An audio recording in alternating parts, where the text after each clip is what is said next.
چراخان حەسەن کەڵەکنیم لە 2017 دەستم کردو بەم ئیشە کاتێ بوو کە بیرم لەم ئیشە کردوانێ موچە نەمابوو تقریباً بە 2 مان یا بە 3 مانکەڕەتێ موچە هەبوو بۆ لەو حاڵەتەشە بەڵام هەر خولیایەکی مناڵی خۆشم بوو بیرم لێ کردەوە کە ئیشێکی وا بکەین سەرەتا بچووک بوو لە خۆمەوە دەستم پێ کرد دوای 2 کەس 3 کەس ئیتی وردە زیای کرد و لەخوا بەزابێ ئیشەکە گەورە بووە.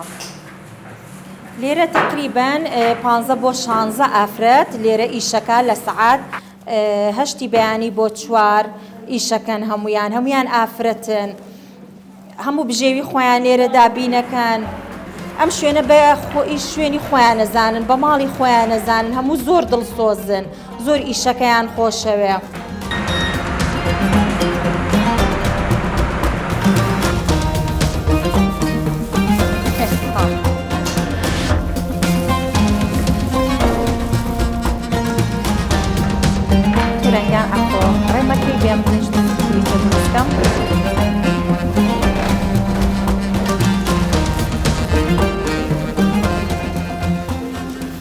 ئەم شیرینیە کولیچەی گوێزی پێڵێن ئێمە حێلی زۆر تێەکەین بە تامی حێلە هەویرەکەشی بەکەرە ئەەکەینەوانێ زۆر ناسکە جا ئەوەشە کە مشتریەکان زۆر حەزی لێەکەن لەبەرەوەی بە گەرمی پێشکەشیانەکەین هەتا ئێوارە کولیچە بە گەرمیە پێشکەشیانەکەین. گوێزەکەشی گوێزی تازەیە خۆماڵیە جا مشتریەکانمان وا فێر کردووە ئەبێ پڕپڕیکەین ئاوەنجە پێشیان ئەڵێم ئاوە جوان بینیشێنن گوێزەکە بۆی زۆر بێ هەویری کەم بێ بڕێ مشتریەکان وا حەزی لێەکەن.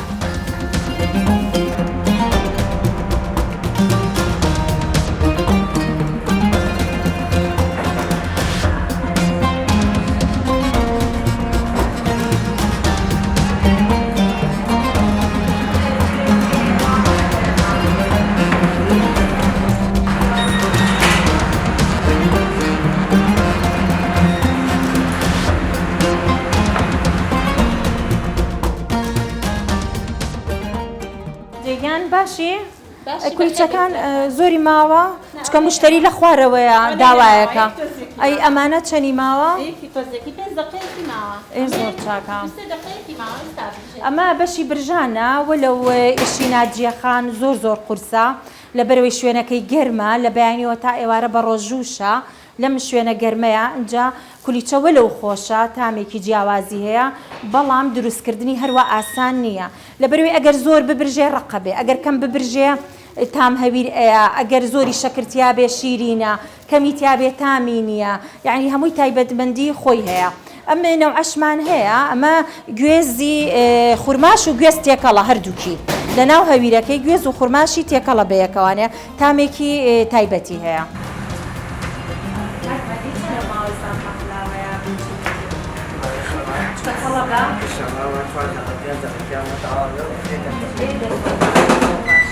بەسییان کەم شیلە بێ کارمەندی باشە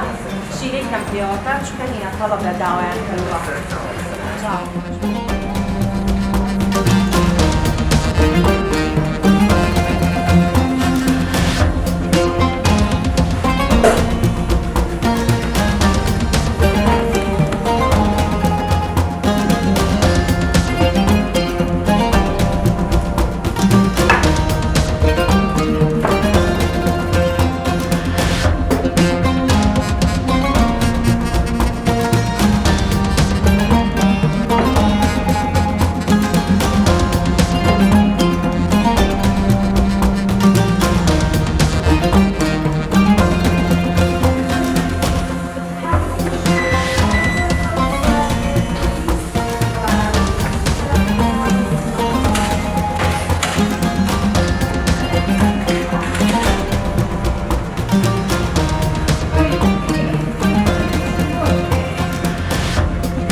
زۆرەوە ئاسان نیە ئەگەر بەڕێوەبردننی کارگەیەک بێت تۆ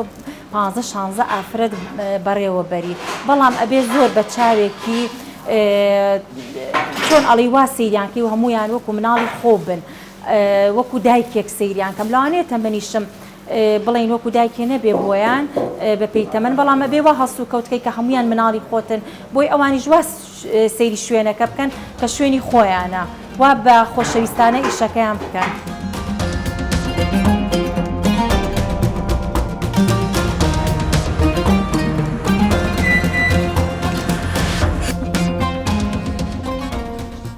من ناوم من ئاسکە حەسەنە ماوەی 3 ساڵە لێرە کار دەکەم وەستاوی گوێزم کولیچەی گوێز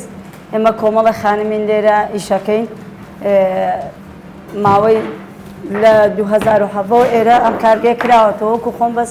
3 ساڵ بۆ 4 ساڵە لێرە کار دەکەم وەکو خۆم زۆر ڕازیم لە ئیشەکەم و دەستخۆشی لە چراخان و کاکشوانی ژەکەم سپاسیانەکەم کە هەلی کاریان ڕەخساندووە بۆم کۆمەڵە خانمانە هەمومان لە ئیشەکانمان ڕازین و لە چراخان و کاکشوانیش ڕازین وەکو ماڵی خۆمان وایە زۆر مرتاحین لێرە کە ئیش دەکەین ئەوان هیچ زەخت ناکەن لێمان بە دڵی خۆمان ئیشەکەین هیچ کێشەیەکمانە کۆمەڵە خانم هەیە لێرە شادی هەیە خلیجی تەواو کردو لێرە ئیشەکە